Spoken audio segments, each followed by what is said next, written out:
Well, good morning, everybody. Welcome back. It is October 15th, 2024. Thanks for tuning in to yesterday's re-upload on the Book of Og and the Mud Wars and the mini-me's and all that crazy stuff that we covered in yesterday's re-upload.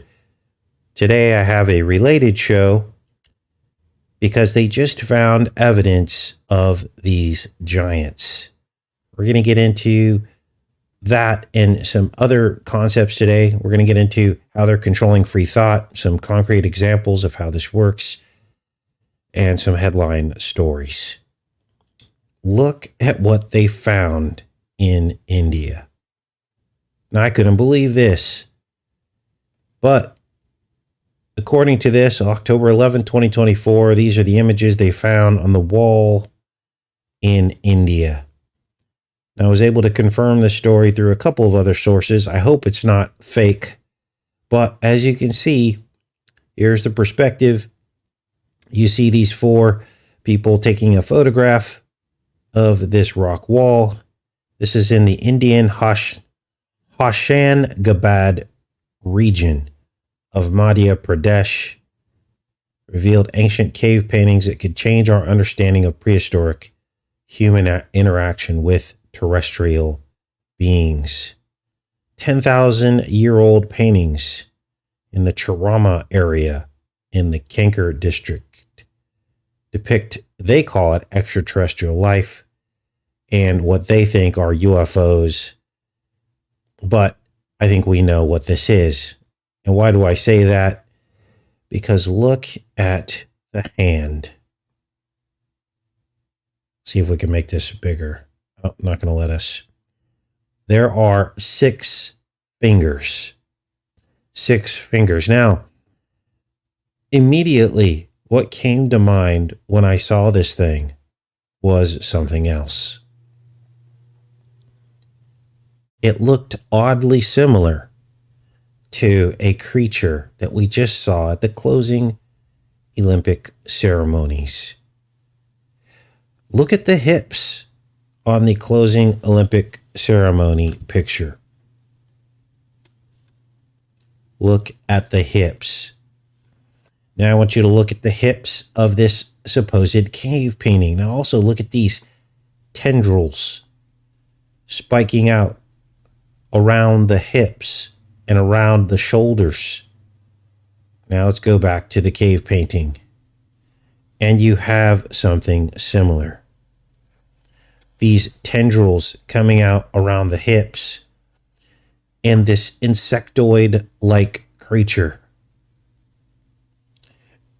This is just shocking. Now, what is this all about? Well, let's read a little bit more of this article, see if we can put the puzzle pieces together, because they are calling this an alien or a UFO. Now, have you guys seen this yet? Let's take a look here.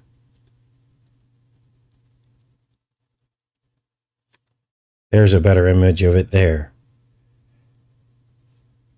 And as you can see, it's got the huge eyes, and you can count that there are 6 fingers.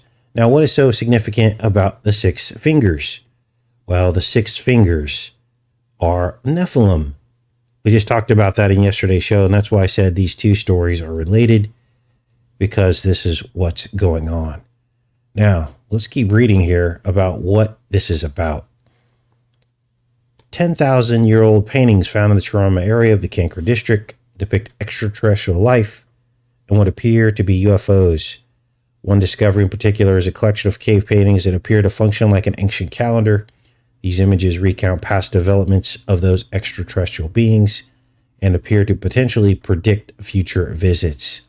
The calendar suggests dates that correspond to the years 2030 and 2046, although the exact dates remain uncertain due to the difficulty of ancient symbols. Hidden deep in the forests of Chirama within the Kanker district, the cave paintings are located in villages Chandeli and Gadatola in the tribal Bastar region, about 130 kilometers from the city of Raipur. They were discovered by a group of anthropologists and hill tribes working in the area. Wow. The natives have long believed in myths about the Rohela people, the celestial beings who would take the villagers and pass on knowledge and technology before they disappeared. This discovery echoes the ancient astronaut theory. Now, we all know what this is. The 6 fingers and 6 toes. Mentioned throughout the Bible, actually in the Old Testament. Now, let me check in with you guys. We're going to hop off of this and into some other stories today. There was a recent rash of stories about free thought being under attack. I wanted to show those to you guys. We don't live in a free speech America anymore. And we all know that, but sometimes we forget how to describe that to other people who don't understand. You guys, we live in a controlled reality. When people's voices are silenced on news media stories and social media, all that we're left with is the prepackaged narrative. And that window of a prepackaged narrative is getting narrower and narrower. You can't say anything outside of each side of the argument that they've already set up. Now, I know that you guys all know this, but here are some concrete examples in some of these news stories. Now, this particular story, Biden tours hurricane ravaged Florida, announces $612 million in resiliency projects for the state. This particular story, last time I checked, had about 20,000 comments. Let's see how many it has now. This one only has 2.7 thousand. Sometimes they wipe all the comments and then re-upload or allow them to be open again, especially if they have comments that are too profound. Now, a large swath of public opinion is being shared in these comments sections under these news stories, except that the messaging is controlled. And what controlled messaging does is it skews people's belief about how other people feel. And that's dangerous because, of course, it's mind control. So what happened here? Well, Biden is giving this $600 million, except you're not allowed to say anything in this comment section about the obvious hypocrisy. The obvious hypocrisy is $600 million is nothing compared to the country that shall not be named that we're sending billions to right now. 58 billion to be exact. Now, actually called all this out in this comment section, and the comment was rejected. I then simply wrote the number 58 billion in the comments with nothing else attached to it. That comment got rejected. So apparently, if you compare 600 million to 58 billion without even naming a country, that gets rejected. That is simply mind control. Because until you call out some of the senselessness of the decisions that our politicians are making about how much money is being spent, our tax dollars, on outside interests while our own citizens are suffering, if you don't do that, then very few people will see the connection and ask for change because they won't think that change needs to happen, right? So, since I was silenced in this public chat, I'll use this forum of our YouTube channel to express our views. And this is what we have to resort to, but not all of you have a voice, do you? You have a voice on this channel. You can leave comments on this channel. But this goes back to relevancy, and this is how they quietly censor channels. They won't delete the channel. They'll just make you irrelevant. Wow. Now, the truth about what's really going on in stories like this is that most people don't agree with what's happening. Here's another story. It gives us some insight into the real story behind our foreign conflicts. This is out of the Telegraph. They're literally having to drag men out of clubs and sporting events in the Ukraine to force them to fight. They're literally going to where men are and dragging them out and forcing them into the military. Doesn't quite sound like they're into this war, does it? Wow. So, what else is going on? Well, check this story out. People are upset about the amount of spending for countries that can't even be named. Hey, if we're going to spend the money, then we should darn well be able to name the country without being censored, right? That's our money. U.S. will send a missile defense system and troops to run it. Oh, they're going to send missile defense and troops to run it in another country that shall not be named. Wow. Even more aid bleeding out of America while our citizens continue to suffer. Now, there are a lot of comments under this story, and people are not happy about this. Let's see if the comments are still there. When I loaded this one has 6.4 thousand comments. Now, when I loaded this on here, before, there were a lot of comments not quite liking what was going on. Now, if you're someone that's reviewing this video and you're on YouTube, these comments were approved by this moderator on this story. So I'm not showing you anything that's bad. Here's the top comment. I'll just read this one. Wouldn't it be nice if the U.S. purchased a fleet of firefighting helicopters and jets for America to help with costly and devastating perennial wildfires? Now, they could have taken this a step further and said, why didn't we hire a fleet of helicopters for the people in Asheville, for FEMA, to do this kind of work? Here's another comment. U.S. government just had to pass emergency VA funding bill for $3 billion to finish out this year, and the VA is already underfunded by $12 billion. Most people are agreeing with these comments. Here's another one about mission creep. What started out as military aid, weapons shipments, and advisors transforms into a larger commitment that's endless in time and expense. So people are not happy about this. And I'll put a link to all these stories if you want to dig deeper into this. But this is obvious stuff that we already know is happening. But sometimes the sleep people miss the point of these stories. You guys, this is about information control, not truth. And for some reason, look at this next story. Censorship-ridden China. You know, we always talk about China and the censorship. Well, we're headed there now. We do have the same kind of censorship. It's just covert and hidden. It's all run by the algorithm, so you don't know it's happening. You just think that what you see on TV or the news is just what it is, right? You think you just believe it, or most people do. We don't hear, but most people just believe what they're saying. They don't think that there's a reason why the authorities would lie to us.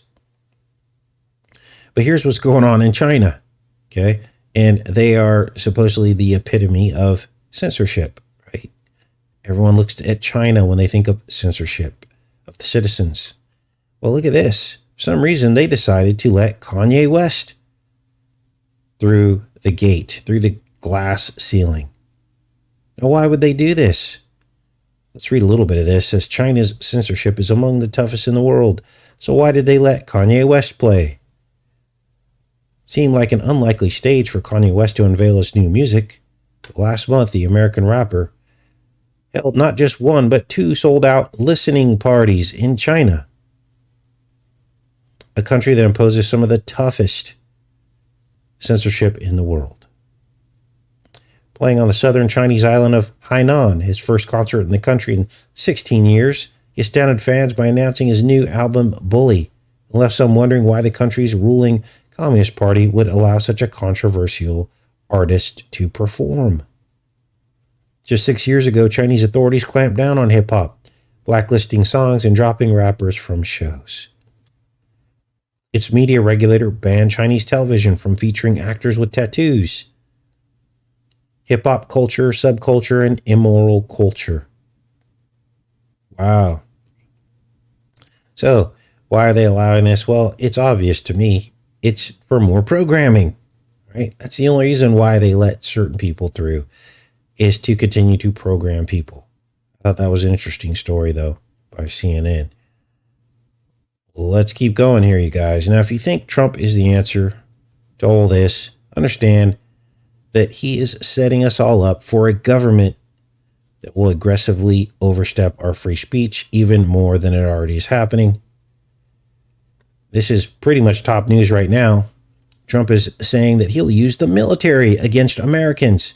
Now, he says he'll use them against the left, right? But the problem is as soon as the left comes back in the power, they'll flip the script and use it back against the right. Now, we saw this happen with the loosening up, and on a different topic here, we saw this happen with the loosening up of the guidelines for how much a church can be involved in politics. Remember, Trump loosened up the guidelines on that?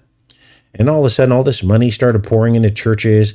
And now, many of you have told me that the churches are now telling you that it's your obligation under God to vote your values in this next election.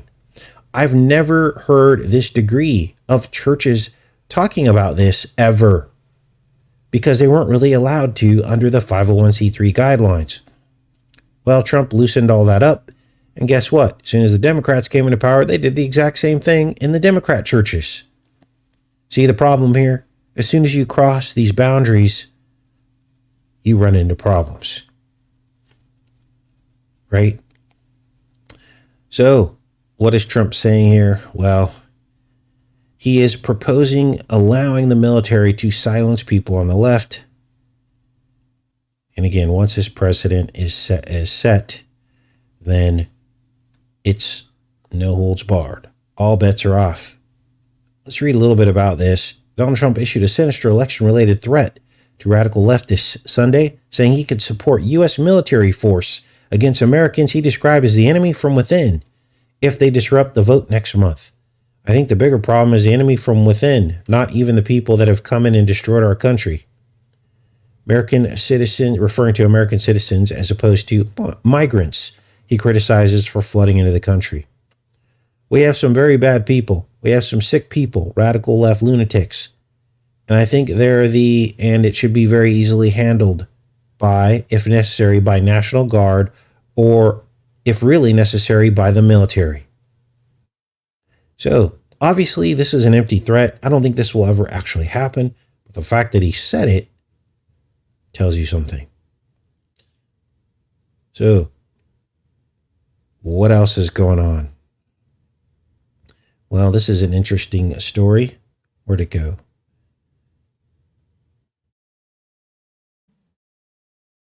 I think I lost the story, guys. Sorry.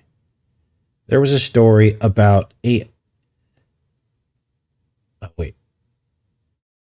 Let's find it. It's got to be in here somewhere. Florida. Did you guys hear about the guy who used the Nword?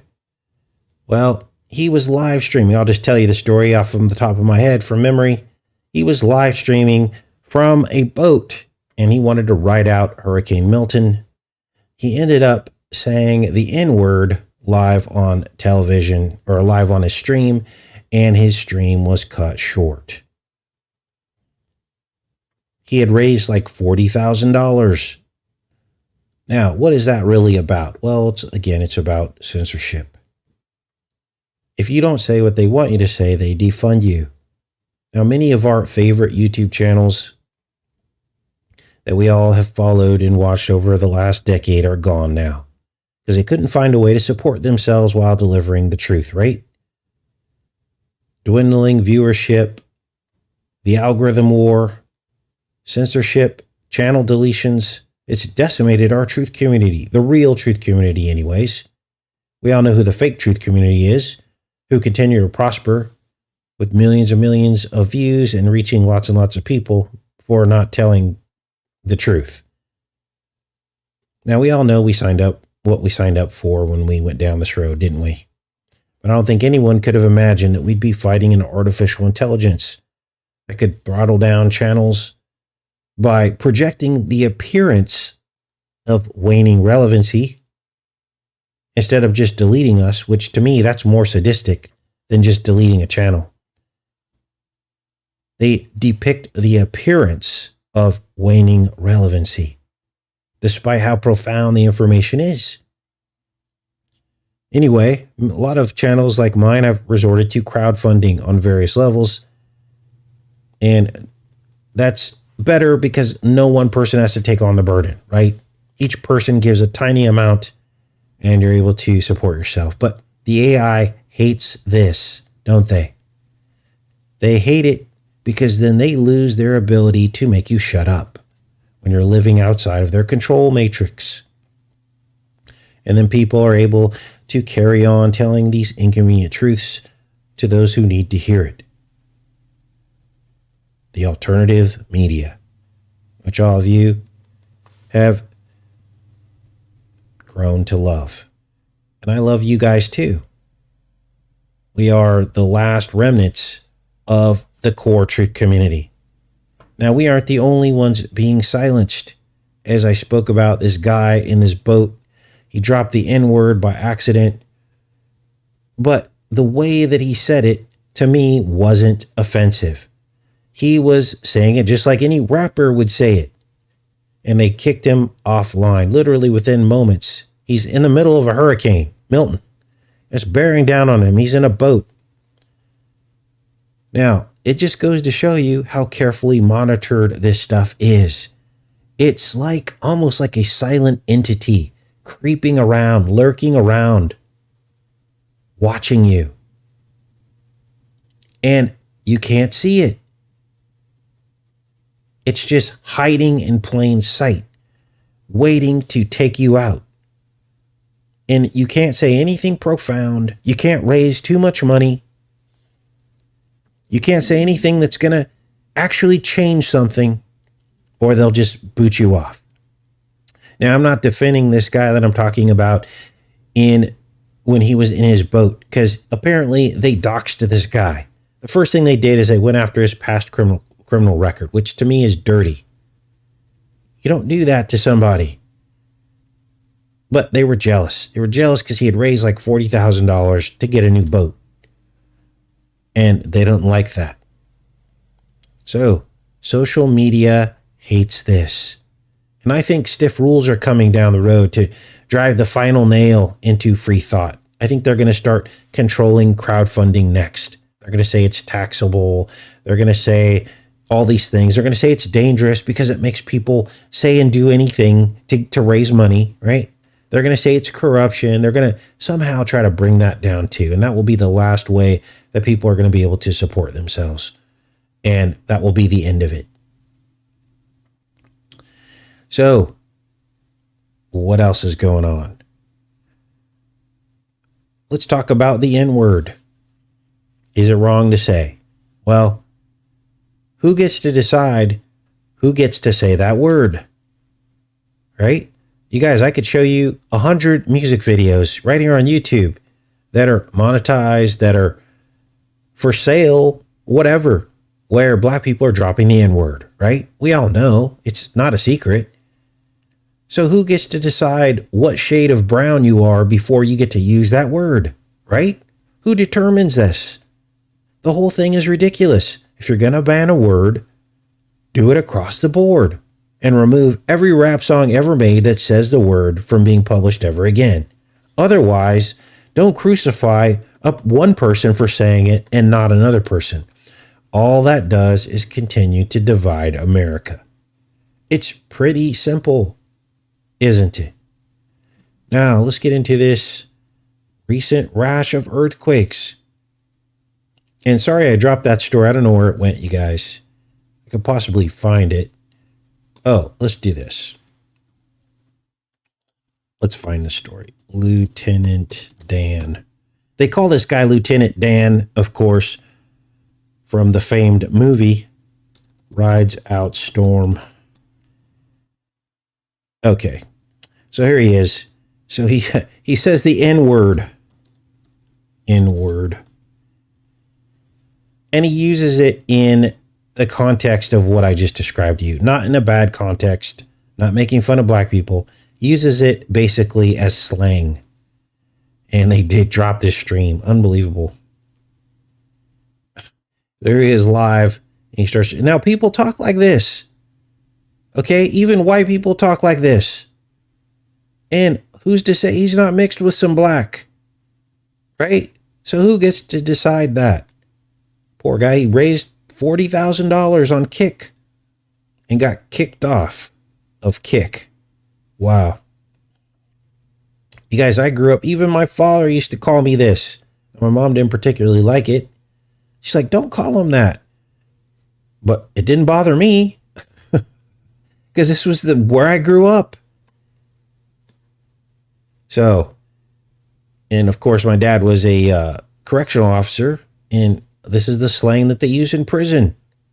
So, this is what it's about. It's not a big deal. But we live in this society where everything is closely monitored. And some bureaucrat or some controller or some algorithm is deciding who wins and who loses, and none of it is fair. None of it is fair. Now, what's going on in California? Well, we are in some kind of, they call it a 65-year earthquake cycle. A rash of recent earthquakes in the 4-point range. I'm sure you've heard a lot of this on other earthquake channels who cover this stuff every single day. I wanted to bring it to your attention that it is something new. We are in a cycle. Now, it makes you wonder, because guess what? We're dealing with these solar flares and resulting aurora borealis. And I know some people at least have said that they believe that the two are linked. Solar flares linked to earthquakes. So here we are in California. Let's read a little bit of this. It says, the ground beneath Southern California has been particularly unsteady as of late, with the region experiencing more moderate-sized earthquakes this year than it has in decades. What precisely is fueling the sequence of shakers is not entirely clear. Officials warn that prior seismic activity does not necessarily mean more powerful tremblers are imminent. But the series of modest shakers have many wondering what's going on. Wow. By the count of seismologist Lucy Jones, Southern California has felt 15 independent seismic sequences this year, with at least one magnitude 4 or higher earthquake. That's the highest annual total in the last 65 years, surpassing even the 13 seen in 1988. So something is rumbling under California. Wow.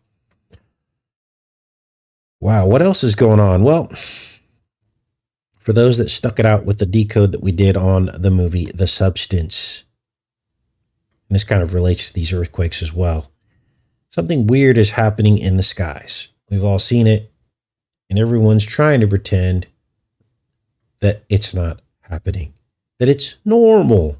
What am I talking about? The Northern Lights. The Northern Lights are falling further and further south. Now, how does this relate into The Substance, the movie that we just covered with Demi Moore? Well, we figured out that adrenochrome pink and slime green are complements of each other.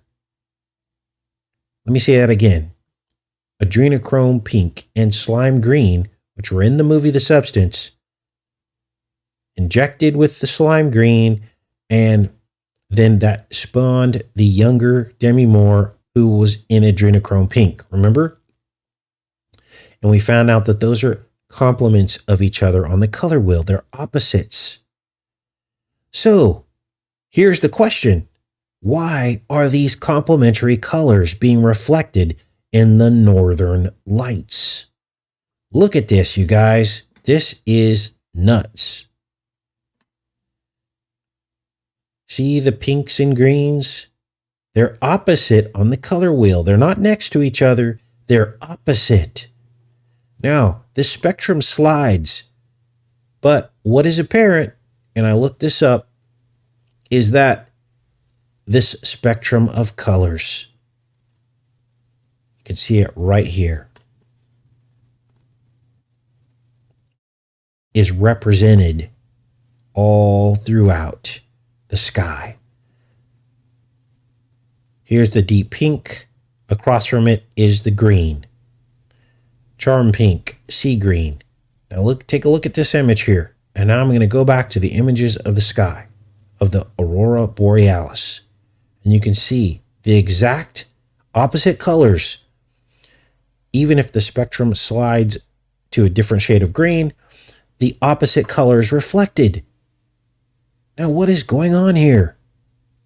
How is the sky reflecting complementary colors?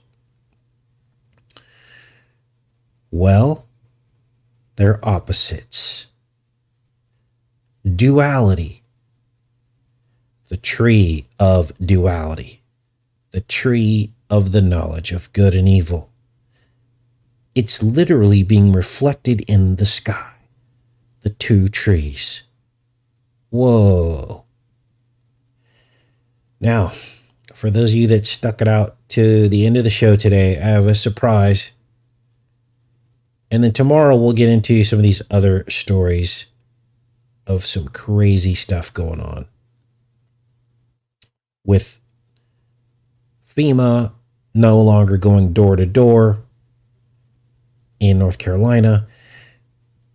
A crazy Trump town hall meeting. We're going to cover all that tomorrow. And Trump's crazy trans ads that he's running during sporting events. But to finish out today's show, I screened the film Never Let Go. Now, there's a couple reasons why I didn't do a full decode on this. Never Let Go, it stars Halle Berry, which, by the way, has 6 toes. Let's look that up. Halle Berry extra toe. Now, this doesn't mean that everybody who has an extra toe is going to hell. God made provisions through Jesus Christ for those that believe in the gospel to be saved. But understand that in these bloodlines in Hollywood, they've magnified this. They've magnified their bloodlines. And so you're going to see this happen a little bit more prominently. There are many, many Hollywood actresses with 6 toes. Now, there are probably men too, but women tend to wear sandals and things. So you're able to see this more often. But let's get back to this. Never Let Go. So, again, I did not do a full decode because you guys already got hit hard with The Substance. And this was a pretty heavy movie as well. But I'm going to give you some cliff notes about this movie. Because I found another pattern that repeats. The serpent on the back. The serpent on the back. Here you see it right here. On Halle Berry's back, there's a snake. And there's a whole sequence in the film about the snake on the back. One of the boys sees the snake on her back and asks her about it. Well, there was also a snake on the back in the movie The Substance. So the two films are related. Now, what does it mean? Well, the snake on the back is worn by the younger version of Demi Moore in the movie The Substance. And here in Never Let Go with Halle Berry, it's on her back. She's the mother of 2 young boys. And it's all about rebirth. Just like in the movie The Substance. Except in Never Let Go, the birth is represented by these umbilical ropes. Umbilical ropes.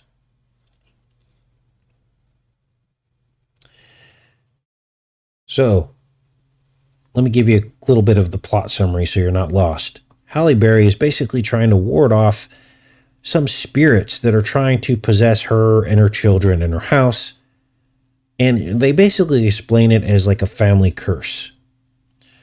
So in order to stop this demon from entering the house where her and the boys live, they all have to tie these ropes onto them.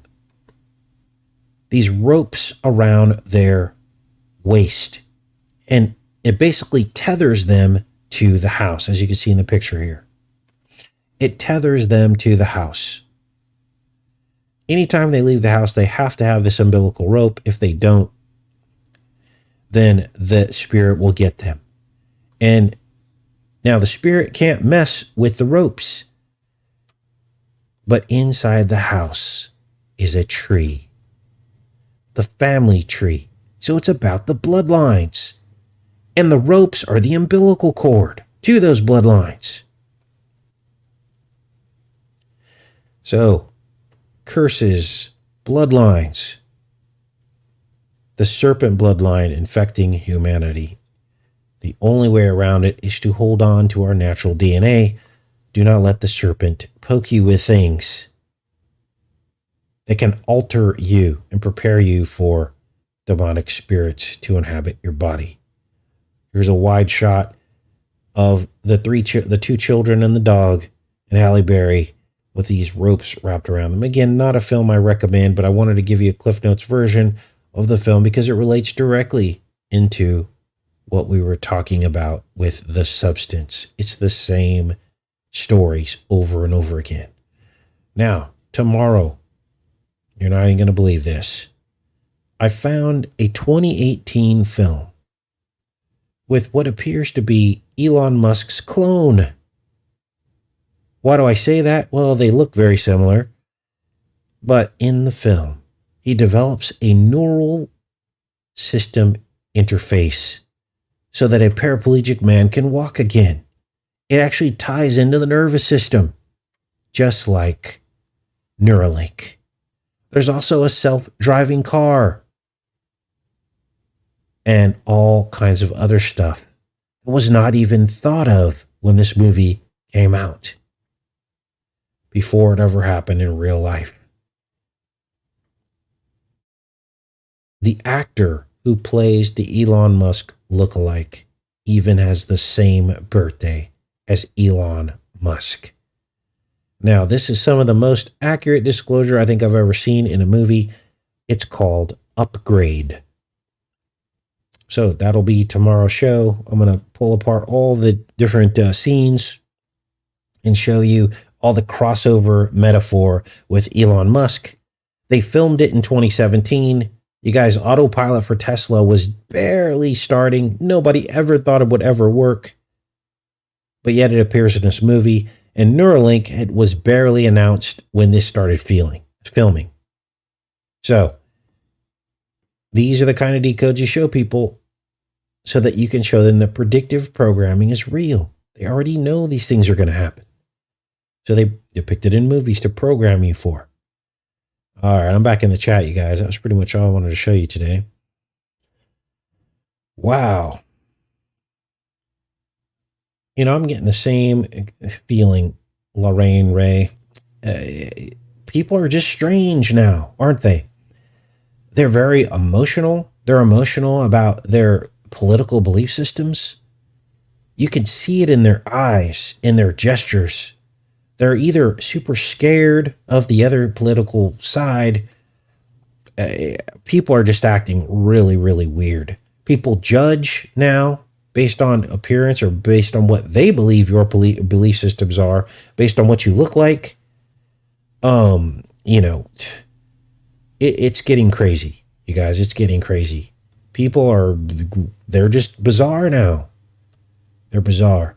When you show them concrete stuff like this movie patterning, they don't even have the attention span to put it all together and understand what's really happening. How literally they're being mind controlled through the movies. They won't even concede that for whatever reason. People feel they're almost possessed to vote. They will not, I've learned to not even say that I don't vote anymore out here. I just don't even tell people because they freak out.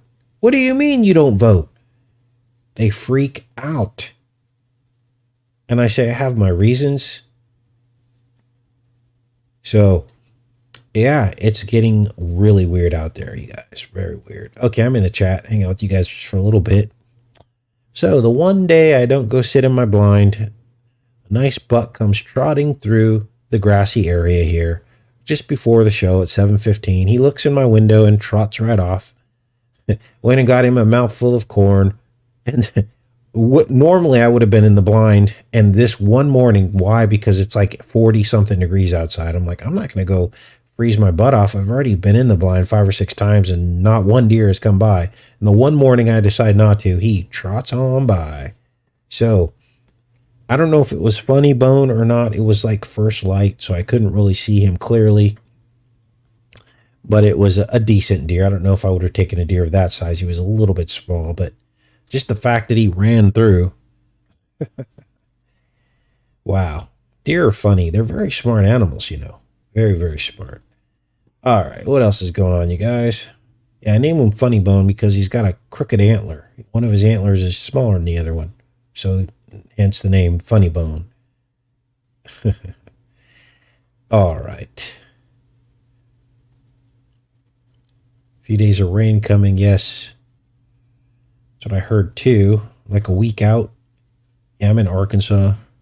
Leaves are finally falling off the tree. It almost looks too as if the grass is about to go dormant, which is good because I don't have to mow anymore.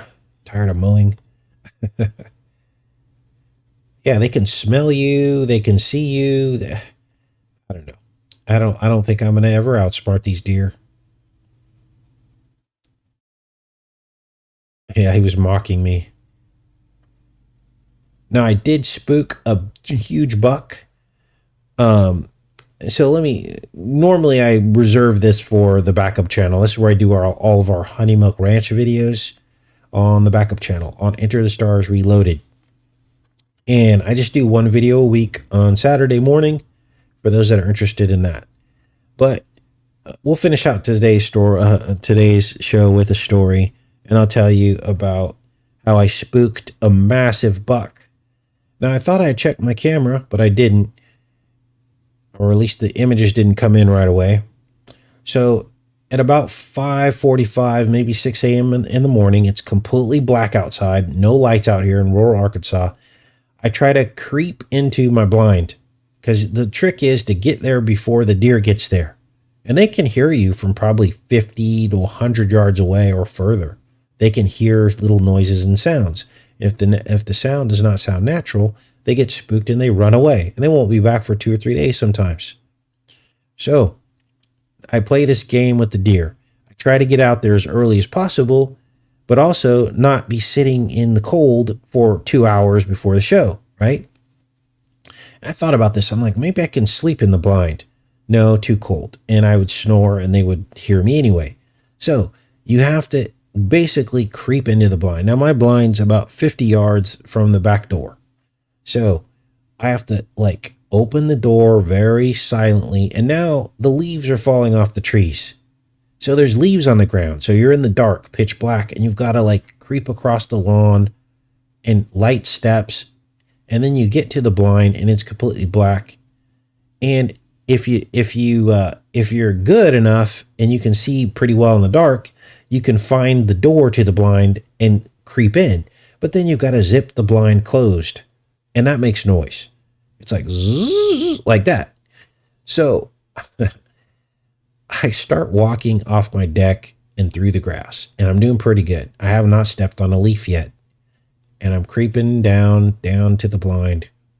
And all of a sudden I hear gallop, gallop, gallop, and crash, crash, crash of bushes. And it's apparently I spooked a deer. He was right there, but I couldn't see him in the dark. He ran off down the hill.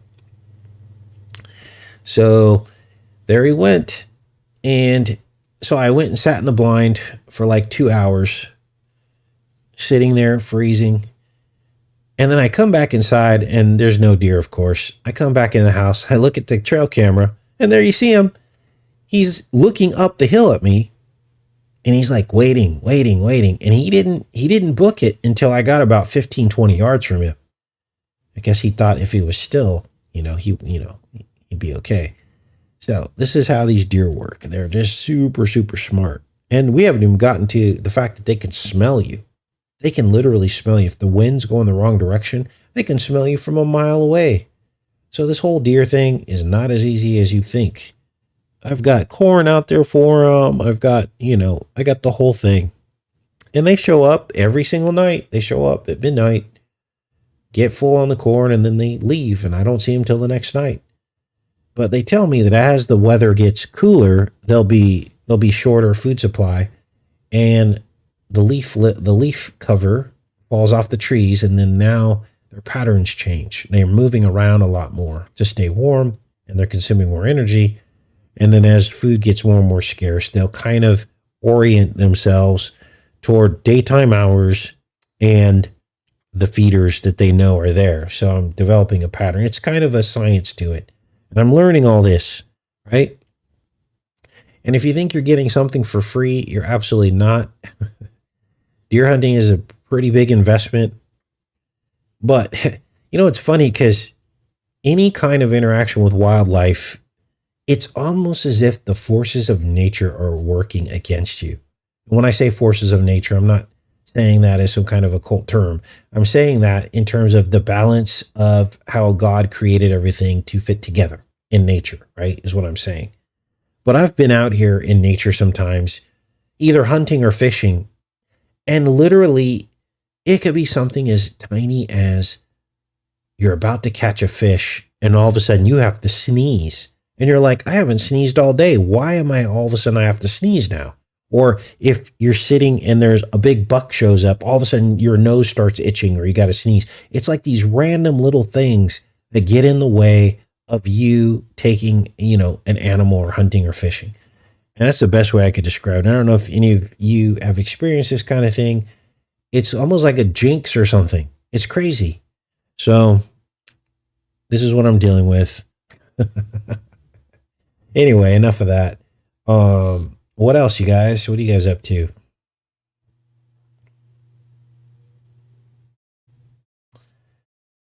All right.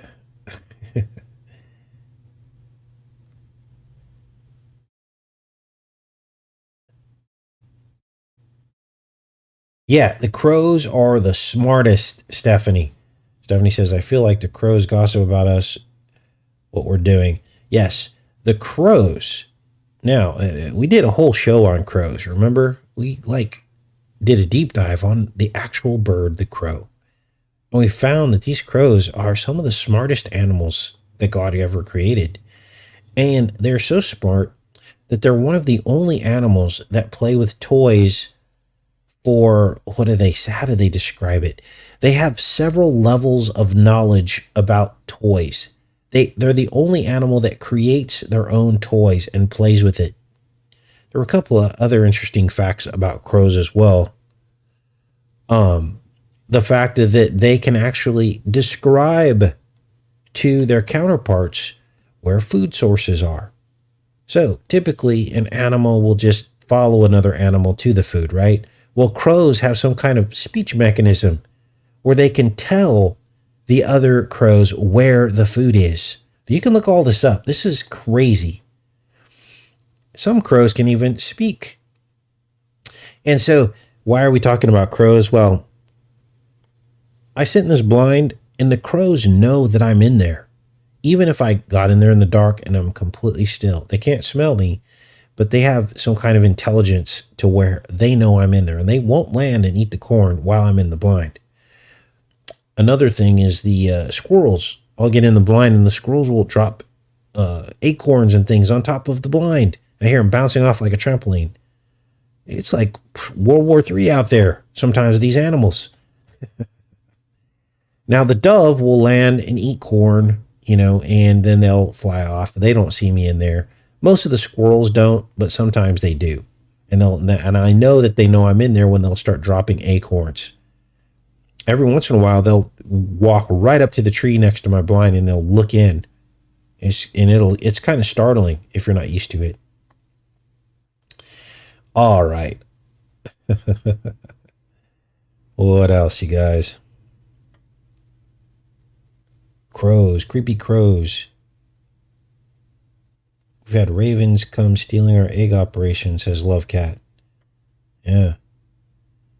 Yeah, the ravens will eat the eggshells. If I put eggshells out there from eggs that I eat, the crows love those. It's like a crow snack. I've seen them also sit on top of ant hills. I've seen crows like basically eat a bunch of ants out of an ant hill, which is actually a good benefit because ants are destructive out here, especially to homes and things.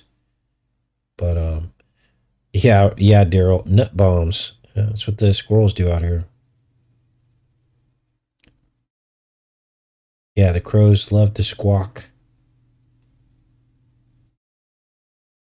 Troy's had squirrels drop pine cones on top of them.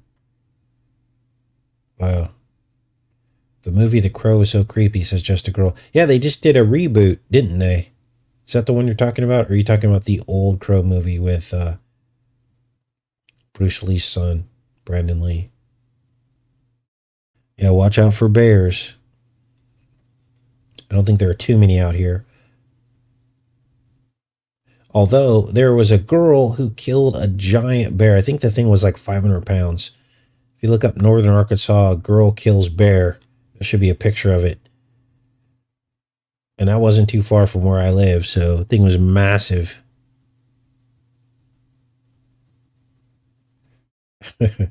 I was hunting once, and an old raven landed on a limb above me and looked right at me and said, "Daddy." I flipped out. Turned out to belong to the dude that lived up the ridge. That's a great story. Appalachian homegrown. Awesome. Yeah, the wildlife is so amazing, and it's kind of sad that I had to divorce the whole Honey Milk Ranch from this channel. We're only talking about it now because it's the end of the show. If people want to tune out, they can tune out. But there were enough people that just didn't want to see that on this channel. That kind of saddened me, but it is what it is. So put it on the other channel. But to me, the two are directly related. The experiences we have on the ranch are directly related to a lot of the decodes and a lot of the things that we talk about on this channel. But, well, that's okay. People can go to the backup channel and watch. And it's a much smaller crowd over there. We get probably about 50 people watching the premiere on Saturday mornings. That's okay.